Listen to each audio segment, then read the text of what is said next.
महामाश्वराय, मैं doctor Ashutosh Kumar Yadav question में पहला पाठ का पहले जीवन परिचय परिचय देखा, फिर उसके बाद उस पाठ को हमने अच्छे से किया।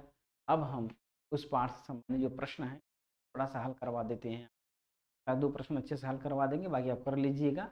इसी आधार पे आपका प्रश्न आएगा और आप अच्छे से कर सकते हैं, देख लीजिएगा थोड़ा। पहले वैकल्पिक प्रश्न है, इसको हम लोग देख लेते हैं। जैसा कि जीवन परिचय हमने पढ़ा है, जीवन परिचय से ही आपके वैकल्पिक प्रश्न बने हुए हैं।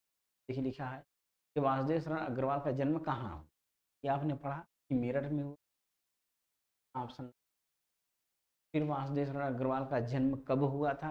1904 में। पृथ्वी पुत्र किस विधा की रचना है? तो यह निबंध संग्रह है। राष्ट्र का स्वरूप कैसा हो? निबंध वासुदेव शरण अग्रवाल के किस निबंध से लिया गया? जो आप पाठ अभी पढ़े हैं, ये पृथ्वी पुत्र से लिया गया है ना हो। फिर है वासुदेव शरण अग्रवाल की रचना कौन सी है? तो वाग्धारा है, बाणभट्ट की आत्मकथा, जो समाज है, शेखर एक जीवनी है। राष्ट्र के स्वरूप का निर्माण से होता है, तो भूमि जन से होता है। वासुदेव शरण अग्रवाल का निबंध संग्रह इसमें से नहीं है, तो वाग्धारा, कल्पलता, कल्पवृक्ष तीनों है, लेकिन ये पूर्वोदय नहीं है। फिर वाग्धारा निबंध संग्रह के लेखक कौन है? तो आप देखिए जी हैं। पद्मावत क्या है? पद्मावत की संजीवनी व्याख्या ये क्या है? यह एक आलोचनात्मक ग्रंथ है। हर्षचरित का साहित्य अध्ययन के लेखक कौन है? फिर यही है बात। वाला जीवन परिचय आप अच्छे से पढ़े हैं पूरा। अब देखिए हो गया यहाँ पे। नेक्स्ट पेज यहाँ पर देखिए थोड़ा सा दिया हुआ है।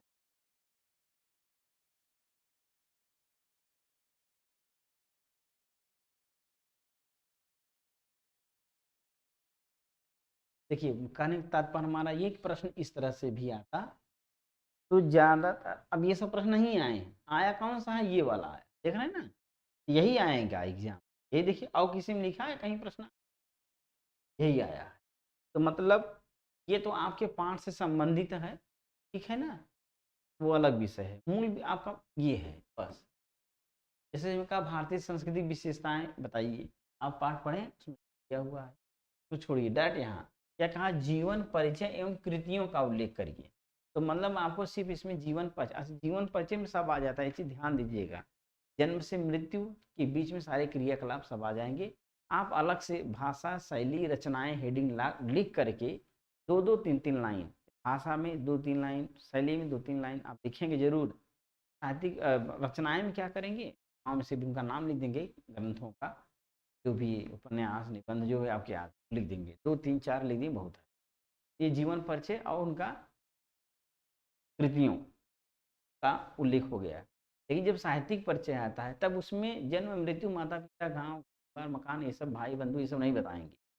डायरेक्ट उनकी रचनाओं के विषय में थोड़ा सा बताएंगे पहले कि ये अच्छे निबंधकार हैं, उपन्यास जो भी है, फिर उनके कहानियों उपन्यासों इत्यादि के बारे में बताएंगे, थोड़ा बहुत रचनाओं के बारे में बताएंगे। फिर आप अलग से हेडिंग लिखेंगे भाषा, भाषा के बारे में अच्छे से बताएंगे कि उनके इन ग्रंथों में इस भाषा का प्रयोग किया गया है। शैली के बारे में बताएंगे, शैली के बारे में बताते हुए फिर 1-2 किताबों का नाम बता के तब शैली के बारे में बताएंगे। ये हो गया आपका साहित्य। अब देखिए यही है कि वासुदेव शरण अग्रवाल जी के जीवन और कृतियों के बारे में लिखिए, अथवा वासुदेव शरण अग्रवाल जी के साहित्यिक परिचय देते देख रहे हैं ना, के प्रमुख कृतियों के बारे में। तो साहित्यिक परिचय बस इतना ही अंतर है। साहित्यिक परिचय में आपके इनके जन्म मृत्यु माता पिता भाई बंधु जन्म स्थान इन सब सारी चीजों की विषय पढ़ाई लिखाई आज किसी भी चीज किसी के बारे में सिर्फ आपको सिंपल सा इनका कुछ विशेषताएं बताने के बाद इनकी रचनाओं की विशेषताओं को बताएंगे, रचनाओं का नाम उम लिख के उसके विषय देंगे। फिर एक हेडिंग लिखेंगे भाषा, भाषा बताएंगे कि देखिए ये ग्रंथ है, इस ग्रंथ में इन्होंने इस भाषा का प्रयोग किया है। सभी भाषाओं का मिश्रण इनकी भाषाओं में मिलता है, ग्रंथों में मिलता है। इस शैली के बारे में बताएंगे अलग से, बस इतना ही। बस में आ गया ना, चलिए बस इतना ही रहेगा, बाकी कुछ नहीं पूछता। एक देखिए यहाँ अलग से फिर एक प्रश्न है, वासुदेव शरण अग्रवाल की भाषा शैली। कुल मिला करके अगर आप जीवन परिचय साहित्यिक परिचय लिखे हैं तो ये वाला जो आपका है वो हो इतना आप क्लियर कर लीजिए एग्जाम में, गद्य हो तो भी 1 से 5 पाठ तक, पद्य हो तो भी 1 से 5, और जो भी चीज़ें हों, जो भी हों, आप आधा याद कर लीजिए, उतने से 50% का एग्जाम बहुत। अब हम आते हैं आगे, इसको छोड़िए। ये तो हो गया आपका जीवन परिचय या साहित्य। इस तरह का प्रश्न ना में देखिए 2019-25 में भी आया हुआ है। अब एक ठो हम आपको अच्छे से समझा दे रहे हैं, बाकी जितना रहेगा आप अच्छे से मैनेज करिएगा, कहीं समस्या ज़रूर बताइएगा कि सर हाँ, ये चीज़ नहीं हो पा रही है, बता दीजिए, तो ज़रूर बता दें।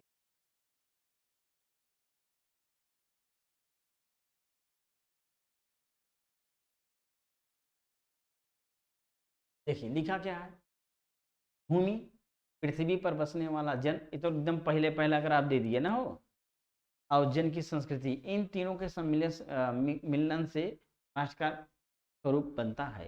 देखिए एग्जाम में जब ऐसा प्रश्न आए, तो पहले आप जो गद्य 4 लाइन लिखा पहले उसको पढ़िएगा ध्यान।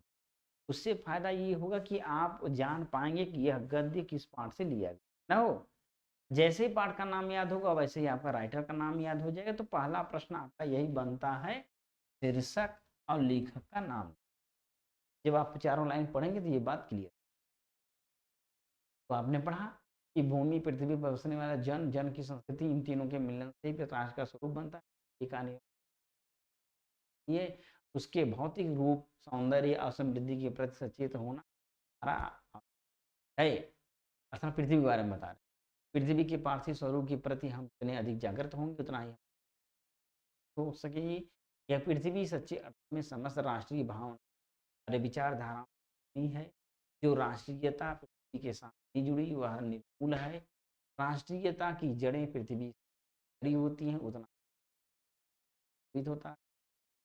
स्वरूप आद्योपांत जानकारी प्राप्त का महिमा है। पढ़ लिए आप, नाम लिख दिए, स्वरूप, लेखक, सवाल, 2 नंबर आप मिल गए, 6 नंबर का रहेगा। इस सबसे बढ़िया और सबसे आसान लीजिए। साहित्यिक परिचय में जितना आप मेहनत करेंगे, अगर उसका 2% मेहनत इस पर कर दीजिए, ये 6 नंबर देखिए, 3 नंबर मिलेगा सर। फिर आगे क्या लिखा, राष्ट्र भूमि के प्रति हम कर्तव्य क्या है। अब देखिए यहाँ कहा आवश्यक कर्तव्य के बाद, ठीक ना। तो अब देखिए लिखा है, इसलिए पृथ्वी के भौतिक स्वरूप का आद्योपांत जानकारी प्राप्त करना, उसकी आवश्यक कर्म। फिर इसके बाद क्या है, पार्थिव और निर्मूल शब्दों का अर्थ। देखिए ये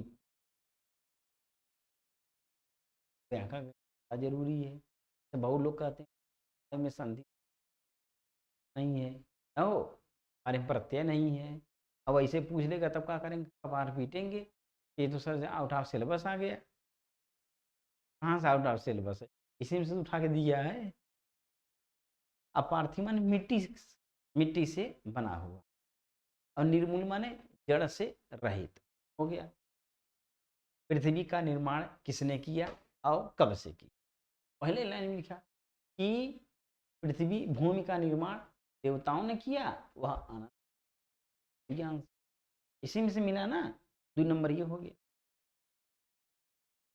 खत्म हो गया कहा। अच्छा, गद्यांश के रेखांकित अंश की व्याख्या की। अब रेखांकित यहाँ से है, रेखांकित माने जिसके नीचे नीचे नीचे रेखा अंकित की गई, लाइन की गई। अब अगर आप, यही है राष्ट्रीयता की जड़ें जितनी पृथ्वी में जितनी गहरी होंगी, कहने का मतलब ये है, मान लो आपको नहीं है आ रहा, जो समझदार बच्चा है तो इसको अच्छे से व्याख्या कर लेगा, ठीक है, कि हमारी राष्ट्रीयता की भावना पृथ्वी से जुड़ी हुई है। अगर हम इस पृथ्वी को अच्छे से समझेंगे, जानकारी देंगे, अच्छे से अध्ययन करेंगे, उपयोग करेंगे, जो राष्ट्रीयता की भावना है, हम आगे जाएंगे, वो अच्छे से विस्तार करके लिख लेगा। अब मान लीजिए नहीं, एकदम नहीं समझ पा रहा, वो क्या करे, इसी चीज को लिखे, थोड़ा सा अपनी भावनाओं को लिख दे, बाकी ये उतार दे, तो भी नहीं दो दिक्कत, 1 नंबर तो मिल ही जाए, छोड़ना नहीं है। तो कुल मिला के बहुत अच्छे से आप, तो लगभग आप समझ गए होंगे ना प्रश्न कैसे करना है। एक तो खाली जल्दी में और दिखा देते हैं दूसरा वाला, पढ़ेंगे नहीं, खाली हम आपको दिखा दे रहे हैं कि दिया कैसे कैसे आपको बताना है। अब क्या है अच्छा, अथवा करके थोड़ा और दे दिया है। फिर वही पाठ का शीर्षक लेखक, राष्ट्र का स्वरूप, सवाल, राष्ट्र की कल्पना कम असम, राष्ट्र की कल्पना कब असम। देखिए पहले लाइन में मातृभूमि पर निवास करने वाला मनुष्य, राष्ट्र का दूसरा, पृथ्वी हो और मनुष्य न हो, दीजिए कि पृथ्वी हो मनुष्य न हो तो ये कल्पना संभव है। वही क्या, 2 नंबर, पृथ्वी और जन दोनों मिलकर क्या करते, पृथ्वी और जन दोनों मिलकर क्या करते। अब देखिएगा पृथ्वी और जन दोनों सम्मिलन माने मिल करके ही राष्ट्र का स्वरूप संपादन हो गया। फिर 2 नंबर इसे दिया है ना, ये सबसे आसान है, ये नंबर अच्छा। फिर क्या कहा, पृथ्वी कब मातृभूमि की संख्या प्राप्त, ये देखिए लिखा कि जन के कारण ही पृथ्वी मातृभूमि की संज्ञा प्राप्त कर, लोगों के कारण। अच्छा कौन चीज अलग से करना है, इसमें थोड़ा सा भी मेहनत करना कुछ नहीं, मतलब खाली आपको इतना करना है, पाठ को अच्छे से पढ़ लेना है, पाठ का नाम आपको याद हो और पाठ का, तो पाठ का नाम पाठ का लेखक तो शुरू में दे दिया है ना पहले पृष्ठ पर, उसको रट लीजिए एकदम अच्छे से, फिर पाठ को पढ़ लीजिए, इसको तो समझना होगा ना ये कहाँ से है पाठ है वो किताब राइटर का नाम याद है, अब बीच में आप पढ़े नहीं किताब, वो पठवे नहीं पढ़े हैं तो कैसे जानेंगे किस पाठ का है, तो पढ़ लीजिए, बस कुछ नहीं है, सब में ऐसे ही है। और बात